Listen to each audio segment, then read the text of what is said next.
ನಮಸ್ತೆ ಮೇಡಮ್, ಪಾರ್ವತಿ ಅಂಗಡಿ ರೀ, ಧಾರವಾಡದ ಮೇಡಮ್. ನೋವು ನಮಗೇನು ಕಾಣಿಸ್ಕೊಂಡಿರ್ಕಿಲ್ರಿ. ಜನವರಿ ಆಗೋದು ನೆಗಡಿ ಕೆಮ್ಮು ಹತ್ತಿತ್ರಿ. ಹಗಳಕ್ ಹಂಗಾರ ದೇವಸ್ಥಾನಕ್ಕೆ ಹೋಗಿ ಬಂದಿರಿ. ನಮ್ಮಲ್ಲಿ ಜಾತ್ರೆ ಐತ್ರಿ ಮಡವಾಚಂದ. ವಾರೆ ನಮ್ಮೂರಿಗೆ ಪಾರ್ರಿ. ಆ ವಾರೆ ಸಂಬಂಧ ನಮಗ ಕಪಾ ಕಟ್ಟಿ ಉಸಿರಾಡಕ ಸ್ವಲ್ಪ ತೊಂದ್ರೆ ಆತ್ರಿ. ಮಲ್ಲಿಗೆರ್ ನಿದ್ದೆ ಬರ್ತಿರ್ಕಿಲ್ರಿ, ಹಂಗ ಕುಂದಿರ್ತೀನ್ರಿ ಆತ. ಚೆಂದಿ ಕಡೆ ಒಂದ್ 2 ದಿನ ಅಡ್ಬಿಟ್ಟಿದ್ರಿ. ಅವಳಕ್ ಅವರು ಮತ್ತ ಹಿಂಗಂತ ಇದ್ರಿ. ಮತ್ತಿಲ್ಲಿ ಹೊರಕೊಟ್ಟ ಇಲ್ಲಿ ಬಂದಿವ್ರಿ. ಪೇಷಂಟ್ ಹೆಸರು ಪಾರ್ವತಿ ಅಂತ. ಅವ್ರಿಗೆ 51 ಇಯರ್ಸ್ ಏಜ್ ಆಗಿದೆ. ಅವರಿಗೆ ಸ್ವಲ್ಪ ದಿವಸದಿಂದ ತೊಂದರೆ ಆಗ್ತಾ ಇತ್ತು. ಕಂಟಿನ್ಯೂಸ್ ಕೆಮ್ಮು ಇರ್ತಾ ಇತ್ತು. ಕೆಮ್ಮುದ್ರ ಜೊತೆಗೆ ಸ್ವಲ್ಪ ಉಸಿರಾಡಕ್ ತೊಂದರೆ ಆಗ್ತಾ ಇತ್ತು. ಕೆಮ್ಮಿ ಹೊಟ್ಟೆ ನೋವ್ತಾ ಇತ್ತು. ವಾಯ್ಸ್ ಚೇಂಜ್ ಆಗಿತ್ತು. ಸೊ ಇದೆಲ್ಲ ಸಿಂಪ್ಟಮ್ಸ್ ಬಂದಾಗ ಹತ್ರದ ಹಾಸ್ಪಿಟಲ್ ತೋರಿಸ್ಕೊಂಡಿದ್ದಾರೆ. ಎಷ್ಟು ದಿವಸ ಆದ್ರೂ ಅವ್ರಿಗೆ ಕಡಿಮೆ ಆಗ್ತಾ ಇಲ್ದೇ ಇರೋದು ನೋಡಿ ದೊಡ್ಡ ಹಾಸ್ಪಿಟಲ್ಗೆ ಹೋಗಿ ತೋರಿಸಿ ಮತ್ತೆ ಇನ್ವೆಸ್ಟಿಗೇಷನ್ಸ್ ಎಲ್ಲ ಆದ್ಮೇಲೆ ಈ ತರ ತೊಂದರೆ ಇದೆ ಅಂತ ಅವ್ರಿಗೆ ಗೊತ್ತಾಗಿದೆ. ನಮ್ಮ ಹತ್ರ ಬರುವಾಗ ಅವ್ರಿಗೆ ತುಂಬಾ ಕೆಮ್ಮಿತ್ತು. ಲಂಗ್ಸ್ ಅಲ್ಲೆಲ್ಲ ಕಫ ತುಂಬಿಕೊಂಡಿತ್ತು. ಅಂದ್ರೆ ಸ್ಟೆಥೋಸ್ಕೋಪ್ ಇಟ್ಕೊಂಡು ನೋಡುವಾಗ ಗೊತ್ತಾಗ್ತಿತ್ತು. ಸೌಂಡ್ಸ್ ತುಂಬಾ ವೇರಿಯೇಷನ್ ಆಗ್ತಿತ್ತು. ಕಫ ತುಂಬಾ ತುಂಬಿಕೊಂಡಿರೋದು. ಕೆಮ್ದಾಗೆಲ್ಲ ತುಂಬಾ ಕಫ ಬರ್ತಿತ್ತು. ಉಸಿರಾಡಕ್ ತೊಂದರೆ ಪಡ್ತಿದ್ರು. 2-3 ಹೆಜ್ಜೆ ನಡೆದ್ರು ಸುಸ್ತಾಗ್ತಾ ಇದ್ರು. ವಾಯ್ಸ್ ತುಂಬಾ ಸಣ್ಣದಾಗ್ಬಿಟ್ಟಿತ್ತು. ನಾರ್ಮಲ್ ಆಗಿ ವಾಯ್ಸ್ ಇರ್ಲಿಲ್ಲ ಅವ್ರದ್ದು. ಸೊ ಅದಷ್ಟು ಮೇನ್ ಕಂಪ್ಲೇಂಟ್ ಇತ್ತು ಅವ್ರದ್ದು ನಮ್ಮ ಹತ್ರ ಬರುವಾಗ. ಈಗ ನಿಂತಿನೂ ಸರಿ ಆಕತ್ರಿ. ಬೆನ್ನ ನೋವು ಇಲ್ರಿ. ಊಟಾನು ಮಾಡ್ತಾನ್ರಿ. ಅದ ನೀರ್ ಕುಡಿಯಾಕು ತಟಸ್ತಿತ್ರಿ. ನಂಗ ಕಫ ಬಾಳಾಗಿ ಅದೆಲ್ಲ ಕಡಿಮೆ ಆಗೈತ್ರಿ. ಮತ್ತ ಮೊದಲ ವಾರೆ ಮಾಡ್ರ ಸುಸ್ತಾಕೈತ್ರಿ. ಈ ವಾರೆ ಮಾಡಿದ್ರು ಸುಸ್ತಾಗೋದಲ್ರಿ. ಮೊದಲ ಅದೇನ್ ಕಂಡು ಬಂದಿಲ್ರಿ. ಇದೇನ್ ಕಫ ಆಗೈತಂತ ಹಾಕ್ರೆ ಓದಿವಲ್ರಿ. ಅವಾಗ ಅವ್ರ ಒಂದ್ ಸ್ವಲ್ಪ ಇಂತಲ್ಲೇ ಗಂಟ ಐತಂತ ಅವ್ರು ಹೇಳಿದ್ರಿ. ನಮಗ ಅವ್ರು ಹೇಳಿದಾಗ ನಾವ್ ಹೋಗಿ ಅಡ್ಮಿಟ್ ಆಗಿ ಓದಿವಲ್ರಿ. ಫೆಬ್ರವರಿ ಹೋಗಿ ಓದಿವ್ರಿ. ಅವಾಗ ಅವ್ರು ಹೇಳಿದ್ರು ಸಿಟಿ ಸ್ಕ್ಯಾನ್ ಮಾಡ್ಸಿದ್ರಿ 2 ವಾರ. ಅವಾಗ ಹಿಂಗ ಕಣ ಬರತ್ ನಮಗ ಅಂತ ಅಂದ್ರಿ. ಮತ್ತ ಹುಬ್ಳಿಯಾಗ ಹೊಸರಾಗ ಯಾವ್ದೋ ಹಾಸ್ಪಿಟಲ್ ಐತಲ್ರಿ, ನೆನಪಿಲ್ರಿ, ಅಲ್ಲಿ ಪೂರಾ ಬಾಡಿ ಸ್ಕ್ಯಾನ್ ಮಾಡಿದ್ವಿ. ಮಾಡಿದ್ ಮತ್ತ ಅವಾಗ ನೀವು ಹೋಗಿ ಬಂದ್ರಿ. ಹಿಂಗ ಇಂತಲ್ಲಿ ಹೋರ್ ಅಂತಂದ್ರಿ. ಮತ್ತೆ ಇಲ್ಲಿ ಬಂದಿವ್ರಿ. ಅವರಿಗೆ ಲಂಗ್ಸ್ ಅಲ್ಲಿ ಶುರುವಾಗಿದ್ದು ಲಂಗ್ ಕ್ಯಾನ್ಸರ್. ಅದ್ರ ಜೊತೆಗೆ ಲಿವರ್ಗೆಲ್ಲ ಸ್ವಲ್ಪ ಸ್ಪ್ರೆಡ್ ಆಗಿದೆ ಸದ್ಯದ ಪರಿಸ್ಥಿತಿಯಲ್ಲಿ. ಆ ತರ ಇರುವಾಗ ನಮ್ಮ ಹತ್ರ ಬಂದಿದ್ದಾರೆ ಅವ್ರು. ಸಾಮಾನ್ಯವಾಗಿ ಲಂಗ್ ಕ್ಯಾನ್ಸರ್ ಅಂದ್ರೆ ಸ್ಮೋಕಿಂಗ್, ಅಂದ್ರೆ ಬೀಡಿ ಸಿಗರೆಟ್ ಸೇದೋದು, ಅದು ಮೇನ್ ಕಾರಣದಿಂದ ಬರುತ್ತೆ. ಅದಿಲ್ಲ ಅಂದ್ರೆ ಬೇರೆ ಕಾರಣಗಳ ತರ ಗುಟ್ಕಾ ಹಾಕೋದು, ಕಡ್ಡಿ ಪುಡಿ ಹಾಕೋದು, ಅಥವಾ ಈಗ ಪೊಲ್ಯೂಷನ್ ತುಂಬಾ ಇರುತ್ತೆ, ಅಥವಾ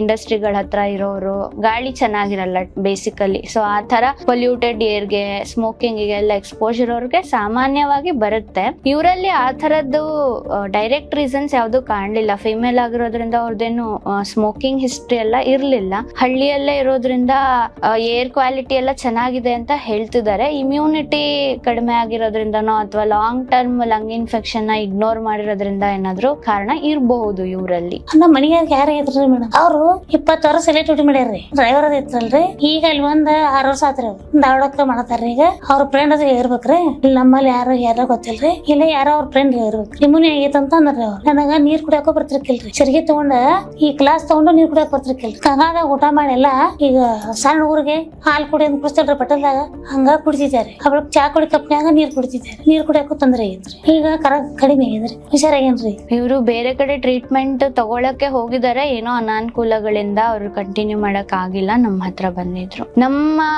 ಟ್ರೀಟ್ಮೆಂಟ್ ಶುರು ಮಾಡಿದಾಗ್ಲಿಂದ ಅವ್ರ ಲಂಗ್ಸ್ ಅಲ್ಲಿ ಏನು ತುಂಬಾ ಕಫ ಅಕ್ಯುಮುಲೇಷನ್ ಇತ್ತು. ಕೆಮ್ದಾಗ ತುಂಬಾ ಕಫ ಬರ್ತಿತ್ತು. ಬ್ರೆತ್ಲೆಸ್ನೆಸ್ ತುಂಬಾ ಇತ್ತು. ಅಂದ್ರೆ ಉಸಿರಾಡಕ್ ಕಷ್ಟ ಆಗೋದು. ಸಣ್ಣ ಪುಟ್ಟ ಕೆಲಸ ಮಾಡಕ್ಕೂ ಆಗ್ತಿರ್ಲಿಲ್ಲ ಕಫ ತುಂಬಿಕೊಂಡಿರೋ ಕಾರಣದಿಂದ. ಸೊ ನಮ್ ಟ್ರೀಟ್ಮೆಂಟ್ ಸ್ಟಾರ್ಟ್ ಮಾಡ್ದಾಗ್ಲಿಂದ ಈಗ 1.5 ತಿಂಗಳಾಗಿದೆ ನಮ್ ಟ್ರೀಟ್ಮೆಂಟ್ ಶುರು ಮಾಡಿ. ಆ ಲಂಗ್ಸ್ ಅಲ್ಲೆಲ್ಲ ಕುತ್ಕೊಂಡಿರೋ ಕಫ ಚೆನ್ನಾಗಿ ಆಚೆ ಬಂದಿದೆ. ಇವಾಗ ಅವ್ರ ಲಂಗ್ ಸೌಂಡ್ಸ್ ಎಲ್ಲ ಕ್ಲಿಯರ್ ಆಗಿ ಕೇಳಿಸ್ತಾ ಇದೆ ಮುಂಚೆ ಕಂಪೇರ್ ಮಾಡಿದ್ರೆ. ಕಫ ಕಡಿಮೆ ಆಗಿರೋದ್ರಿಂದ ಕೆಮ್ಮು ಕೂಡ ಸುಮಾರು ಒಂದು 85-90% ಕೆಮ್ಮು ಕಡಿಮೆ ಆಗಿದೆ ಅವರಿಗೆ. ವಾಯ್ಸ್ ತುಂಬಾ ಫೀಬಲ್ ಆಗಿತ್ತು. ಅಂದ್ರೆ ಎಷ್ಟು ಜೋರಾಗಿ ಸ್ವರ ಕೇಳಿಸ್ತಾ ಇರ್ಲಿಲ್ಲ ಅವ್ರದ್ದು. ತುಂಬಾ ಸಣ್ಣದಾಗಿತ್ತು ಸ್ವರ. ಇವಾಗ ಸ್ವರ ಚೆನ್ನಾಗಿದೆ. ನಾರ್ಮಲ್ ಆಗಿ ನಮ್ ತರಾನೇ ಮಾತಾಡ್ತಾರೆ ಅವರು. ಅದು ಮೇನ್ ಚೇಂಜಸ್. ಮತ್ತೆ ಊಟ ತಿಂಡಿ ನಾರ್ಮಲ್ ಆಗಿ ಮಾಡ್ತಾರೆ. ಮನೆ ಎಲ್ಲಾ ಕೆಲಸ ತಾವೇ ಮಾಡ್ಕೊಳಕ್ ಆಗ್ತಿದೆ. 10 ಹೆಜ್ಜೆ ವಾಶ್ರೂಮ್ ಹೋಗಕ್ಕೂ ಸುಸ್ತು ಪಡ್ತಾ ಇದ್ರು. ಆಕ್ಸಿಜನ್ ಚೆನ್ನಾಗಿ ತಗೊಳಕ್ ಆಗದೆ ಇರೋ ಕಾರಣದಿಂದ ಇವಾಗ ಮನೆ ಕೆಲಸ, ಅಡ್ಗೆ ತಿಂಡಿ, ಬೇಸಿಕ್ ಕೆಲಸಗಳೆಲ್ಲ ತಾವೇ ಮಾಡ್ಕೊಳ್ತಾ ಇದಾರೆ. ಬೆನ್ನ ಬಾಬಿಡ್ತಿತ್ರಿ. ರಾತ್ರಿ ಎಲ್ಲ ಯಾಕಾರೋ ರಾತ್ರಿ ಅಂತೀನ್ರಿ. ಹಂಗ ಬೆಳತಂಕ ಕುಂದಿರ್ತೀನ್ರಿ. ತುಗುಡ್ಸುಂದ ಯಾವಾಗಾರ ತುಗುಡಿ ಬಂದಾಗ ಅದ್ ಹೆಂಗ್ ಮಕ್ಕೋತೇನೋ ಗೊತ್ತಾಕಿರ್ಕಿಲ್ರಿ. ಮತ್ತ ಒಂದ್ ಚಪ್ ನಿಂತಾಗ ಮಾತ್ ಹೊಡ್ಯಾಕತ್ತೈತಿ ಅಂದ್ರ ಮತ್ತೆ ಕುಂದಿರ್ತೀನ್ರಿ. ಈಗೇನ್ ಬೆನ್ನ ಹೊಡಿದಿಲ್ರಿ. ಯಾವಾಗಾರ ಸ್ವಲ್ಪ ಇನ್ನೂ ಕಪ ಬೀಳ್ತೈತ್ರಿ. ಆ ಕಪ ಸಂಬಂಧ ಎಣ್ಣೆ ಕೆಮ್ಮಸ್ತೈತ್ರಿ. ಹಂಗ ಒಣ ಕೆಮ್ಮದಲ್ರಿ. ಕೆಮ್ಮಿರ ಕಪ ಬೀಳ್ತೈತ್ರಿ. ಆ ಕೆಮ್ಮಿ ಕಪ ಬಿತ್ತಂದ್ರ ಮತ್ ಒಳಗ್ ಕೆಮ್ಮ ಬರ್ತದ. ಊಟ ಮಾಡ್ತೇನ್ರಿ ಮೇಡಮ್. ಒಟ್ಟ ರೇಟ್ ಹಸಿದೈತ್ರಿ.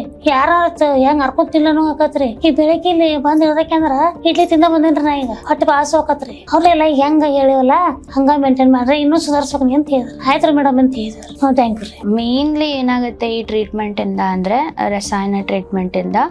ಈಗ ಒಂದಿಷ್ಟು ಕಫ ಎಲ್ಲ ಕಡಿಮೆ ಆಗಿದೆ. ನೆಕ್ಸ್ಟ್ ಏನಾಗುತ್ತೆ, ಲಂಗ್ಸಿಗೆ ಒಳ್ಳೆ ಸ್ಟ್ರೆಂತ್ ಬರ್ತಾ ಹೋಗುತ್ತೆ, ಯಾಕಂದ್ರೆ ಇಮ್ಯುನಿಟಿ ಚೆನ್ನಾಗ್ ಆಗ್ತಾ ಹೋಗುತ್ತೆ. ಮತ್ತೆ ಲಂಗ್ಸ್ ಅಲ್ಲಿ ಇರೋ ಟಿಶ್ಯೂಸ್, ಧಾತುಗಳೇನಿದೆ ಬಾಡಿ ಟಿಶ್ಯೂಸ್ ಎಲ್ಲ ಸ್ಟ್ರೆಂಥನ್ ಆಗ್ತಾ ಬರುತ್ತೆ, ಬಲ ಸಿಗ್ತಾ ಬರುತ್ತೆ. ಸೊ ದಿನೇ ದಿನೇ ಏನಾಗುತ್ತೆ, ಅದ್ರ ಕೆಲಸನ ಇನ್ನೂ ಎಫಿಷಿಯಂಟ್ ಆಗಿ ಮಾಡುತ್ತೆ. ಸೊ ಅವರಿಗೆ ಮತ್ತೆ ಬ್ರೆತ್ಲೆಸ್ನೆಸ್ ಆಗೋದಾಗ್ಲಿ, ಸುಸ್ತಾಗೋದಾಗ್ಲಿ ಆಗಲ್ಲ. ಅದು ಒಂದು. ಇನ್ನೊಂದು, ಆ ಕ್ಯಾನ್ಸರ್ ಕಣಗಳೇನ್ ಬೆಳೀತಾ ಇರುತ್ತೆ ದಿನೇ ದಿನೇ, ಅವುಗಳು ಕಂಟ್ರೋಲ್ ಆಗ್ತಾ ಬರುತ್ತೆ, ಬಾಡಿ ನಾರ್ಮಲೈಸ್ ಆಗ್ತಾ ಬರುತ್ತೆ, ಅನ್ವಾಂಟೆಡ್ ಆಕ್ಟಿವಿಟೀಸ್ ದೇಹದಲ್ಲಿ ಹೆಚ್ಚಾಗಿ ನಡೆಯೋದಿಲ್ಲ. ಮತ್ತೆ ಈಗ ಆಲ್ರೆಡಿ ಅವರಿಗೆ ಲಿವರ್ ಅಲ್ಲೆಲ್ಲ ಹೋಗಿದೆ, ಸೊ ಇನ್ನೂ ಸ್ಪ್ರೆಡ್ ಆಗೋ ಚಾನ್ಸಸ್ ಇರುತ್ತೆ ಟ್ರೀಟ್ಮೆಂಟ್ ಇಲ್ಲದೆ ಇದ್ರೆ. ಸೊ ಈ ಟ್ರೀಟ್ಮೆಂಟ್ ಇಂದ ನಾವು ಸ್ಪ್ರೆಡ್ ಆಗೋ ಚಾನ್ಸಸ್ ನ ತುಂಬಾ ಮಟ್ಟಿಗೆ ಕಡಿಮೆ ಮಾಡ್ತಾ ಬರ್ಬೋದು. ಇದು ಬೇಸಿಕಲಿ ಅವರಿಗೆ ಮೇಜರ್ ಹೆಲ್ಪಿಂಗ್ ಫ್ಯಾಕ್ಟರ್.